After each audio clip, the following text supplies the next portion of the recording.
Donc, on va vous présenter la co-création d'un parcours d'apprentissage patient en cancer du sein. Donc, commençons par le commencement. Un PAP, donc le parcours d'apprentissage patient, c'est quoi? Eh bien, c'est un outil qui va venir lister tout ce que font les patientes en fait et leurs proches tout au long d'un parcours de vie avec une problématique de santé. Donc, dans le cas qui concerne le cancer du sein, et on va l'écrire sous forme de compétences, plutôt sous forme de besoins d'apprentissage. Donc vraiment, ce qu'on veut mettre en place, c'est un référentiel qui va permettre la montée en compétences des patientes et de leurs proches, d'aiguiller vers des outils numériques en santé ou non, mais bien numérique entre parenthèses, parce qu'on sait bien qu'un outil, une ressource, ça peut se présenter sous plein de formes. Ça peut être une rencontre avec son infirmier, son infirmière, avec ses équipes de soins, avec une patiente accompagnatrice, une discussion, une vidéo. Donc, c'est vraiment tout ce qui va venir soutenir l'apprentissage. Et on veut vraiment accompagner la pratique de soins des patientes vers l'auto-soin, améliorer la prise de décision partagée, l'autonomisation et puis l'amélioration de la relation thérapeutique. Donc, un PAP, à quoi ça sert et à qui? C'est en fait un outil de collaboration pour les acteurs et les actrices du réseau. Les patientes partenaires, les patientes accompagnatrices, les professionnels de la santé, des services sociaux, les organismes communautaires. L'idée, c'est vraiment que ça devienne un outil de travail pour travailler ensemble. C'est pas destiné aux patients directement, même s'il y en a qui pourraient l'utiliser comme ça. Et c'est vraiment quelque chose qui vient créer du lien. Ça se veut un outil structurant pour des projets d'amélioration continue de la qualité, pour venir donc soutenir le rôle des patients et des personnes proches aidantes dans leur pratique de soins, en collaboration avec, j'aime bien dire, écosystème de santé et le réseau de la santé des services sociaux. Parce que vous verrez, on intègre aussi à l'intérieur du PAP tout ce qui va venir toucher à la vie avec la maladie. Docteur Latreille parlait du vivre avec ce matin. Puis c'est vraiment ça, c'est d'aller toucher vraiment tous les aspects, que ce soit les enjeux financiers, comment on s'organise pendant les traitements, comment je rentre à la maison, comment je deal avec mon travail, qu'est-ce qui se passe en fait dans tout ce qui vient toucher mon parcours avec un cancer du sein. Et puis, ça peut permettre d'identifier, d'organiser les ressources. On ne réinvente pas la roue. En fait, l'idée, c'est vraiment plutôt d'être un peu comme en arrière, d'être le code qui vient guider vers toutes les ressources existantes en termes d'information, de navigation, d'éducation thérapeutique, en fonction du parcours de vie avec la maladie, et puis de se mettre au bon endroit au bon moment. Et puis, on voit aussi dans les impacts des PAP qu'on peut influencer l'organisation des soins et services. Donc, ça peut être aussi une façon justement de réfléchir, d'influencer le rôle des patientes accompagnatrices, comment elles vont pouvoir s'emparer de l'outil derrière aussi pour accompagner les patients. Rapidement sur la méthodologie, parce que je pense que je l'ai présentée quasiment à toutes les journées annuelles ces dernières années. Donc, on a adapté, en fait, on est parti d'un parcours d'apprentissage en oncologie qui avait déjà été créé dans le cadre d'un projet en collaboration avec le ministère et l'Institut de la pertinence des actes médicaux. Et puis, on est venu, en fait, le raffiner, l'enrichir. On a construit tout ça, évidemment, avec les patientes accompagnatrices. Et puis là, on est aujourd'hui dans la phase d'enrichissement. Donc, on a commencé à recevoir des commentaires qui viennent vraiment enrichir le parcours. Puis, on est très ouvert à en recevoir d'autres. Donc, n'hésitez pas à lever la main. Nous, on prend tout ce qui va venir enrichir le PAP. Puis, au passage, on identifie des outils. Je viens de recevoir ce matin, d'ailleurs, la Fondation québécoise du cancer qui nous a envoyé toute une liste d'outils, en fait, qui viennent répondre à ces besoins-là. Donc, c'est ça qu'on cherche vraiment. Puis, je passe la parole à Carole. Je dis pourquoi, comment, mais elle n'a pas dit qui. Alors, le qui est un groupe de patientes accompagnatrices, médecins, infirmières. On avait des rencontres, on a fait 6 rencontres, 2 heures chaque. Dans une période de quelques mois, on a eu une rencontre supplémentaire pour arriver à nos fins.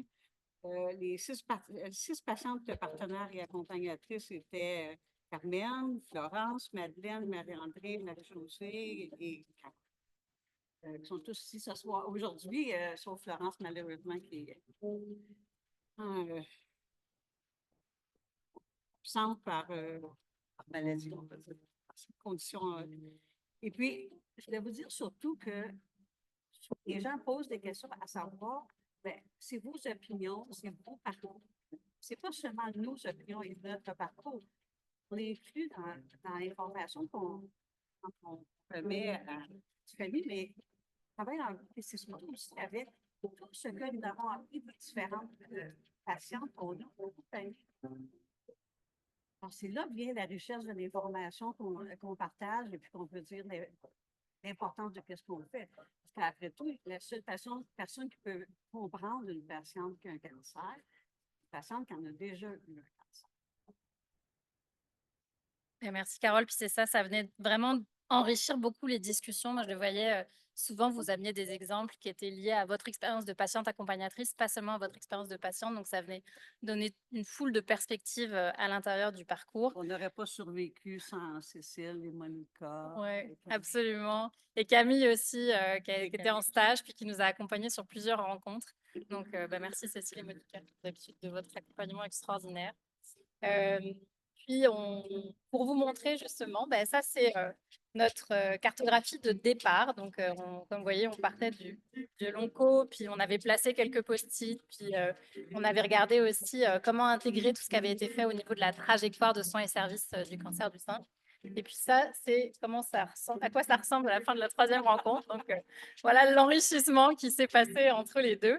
Et puis, on a tout autant écrit de post-it pour la trajectoire sur le parcours en oncogénétique. Et puis, ça nous a permis en fait d'identifier nos étapes d'apprentissage qui sont vraiment le squelette du PAP, ce sur quoi on va venir s'ancrer. Donc, on en a identifié nos étapes d'apprentissage. 5, donc de la prévention à la découverte, investigation, l'annonce du diagnostic était vraiment une étape pivot pour l'orientation vers les consultations en oncologie, les traitements actifs ou évolution du diagnostic, et puis la vie après les traitements actifs du cancer. Donc, on part vraiment du début à jusqu'où le parcours se poursuit. Et puis, les petites étoiles, c'est là où il y a des incursions en fait, du parcours en oncogénétique. On a on a fait le choix de l'intégrer à l'intérieur du parcours. En fait, il est identifié avec une couleur rose. Comme ça, ça fait partie du parcours, mais il y a des spécificités vraiment pour l'oncogénétique. Et puis, on ne pouvait pas vous présenter tout le PAP. Donc, avec Carole, on a choisi de faire 3 focus pour vous donner un peu une idée de ce qui va se retrouver comme contenu sur le PAP. L'intéressant, c'est que qu'est-ce qu'on vous présente, c'est que c'est que l'importance d'accompagner le patient dès le début. On regarde à accompagner le patient 2 à 3 semaines après avoir eu son diagnostic. La raison, c'est le moment critique. On laisse les gens la poussière tomber un peu, qui ont les résultats de leur diagnostic. Mais c'est à ce moment-là que les choses commencent à déraper. Si vous êtes moindrement connaissant, au moment où on reçoit notre diagnostic, on entend un brouillard, c'est du bruit, on n'entend rien. Alors, c'est énormément d'informations à recevoir dès le début aussi par l'infirmière pivot, le médecin et puis tout ça. Alors, ayant un accompagnement dès le début va faire la différence. Il faut surtout considérer la situation sociale de la personne. Si la personne a des challenges ou des handicaps sociaux, physiques, de l'âge, c'est pas tout le monde qui ont des iPads, qui ont des ordinateurs, qui peuvent, ont un simple petit téléphone et puis doivent aller faire des recherches dans l'Internet pour avoir de l'information. Alors, il y a beaucoup à être considéré. Il y a aussi d'impliquer dès le début avec la patiente la personne qui va l'accompagner de sa famille ou quelque chose comme ça. Alors, d'être bien synchronisé avec les 2 personnes dès le début.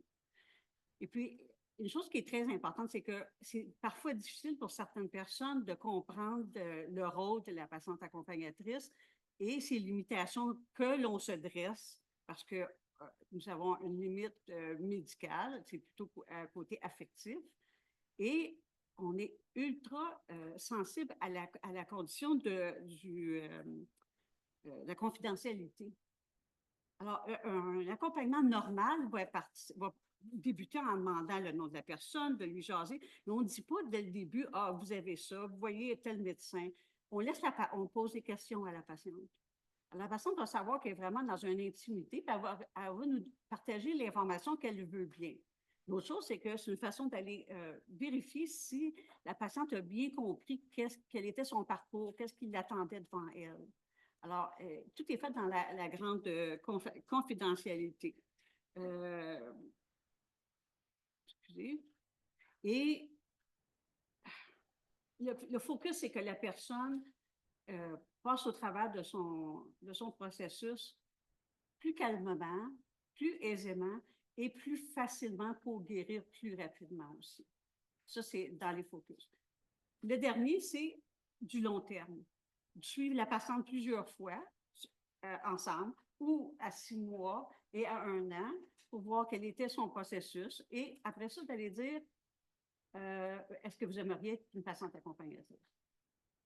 Alors, c'est une façon d'aller vraiment étudier le parcours complet du tout début jusqu'à la fin. C'est ça. Puis, en fait, ce qu'on a partagé là-dessus avec Corolle, les 3 focus qu'on a choisi, de vous présenter, bah, vous voyez, on va les retrouver vraiment à l'intérieur du parcours d'apprentissage patient. Par exemple, à l'étape de découverte et investigation, on a indiqué qu'on peut se renseigner sur les programmes d'accompagnement pendant l'investigation, connaître les réseaux des patientes accompagnatrices. Vous voyez ici, par exemple, un extrait du parcours oncogénétique en rose. Sur la question de l'enjeu de sa situation socio-économique, pour s'assurer qu'on reçoit aussi des outils qui sont adaptés à son parcours à soi, on le retrouve dans la sous-étape de organiser sa vie avec les traitements pendant les traitements actifs et l'évolution du diagnostic. Et puis, pour ce qui est de la vie après les traitements actifs du cancer, on essaie de s'inscrire dans la durée justement pour comprendre l'importance de l'accompagnement. Puis on retrouve aussi une mention vraiment de comprendre qu'il y a des opportunités de partage de son expérience, qu'on peut s'impliquer de plusieurs façons, mais notamment comme patiente accompagnatrice, en fait, que ce soit inscrit dans les outils et ressources du parcours qui sont en lien avec le parcours d'apprentissage patient. Donc, pour la suite, en fait, c'est ça. Nous, on continue à recueillir des commentaires, à enrichir le PAP pour aller le bonifier le plus possible. Puis, on identifie au passage des outils, des ressources disponibles à travers la province. Donc, vraiment, l'idée, c'est de voir tout ce qui se passe, mais aussi peut-être d'identifier les endroits où on ne trouve pas d'outils, où on ne trouve pas de ressources. Ce seraient des super belles opportunités d'innovation, de création d'outils ou de justement identifier des opportunités pour l'organisation des soins et services pour apporter du soutien aux patientes au bon moment et en lien avec des besoins spécifiques et dans la durée. Puis, est-ce que tu voulais rajouter quelque C'est chose surtout là-dessus? de ne pas tout donner à la patiente dès le début.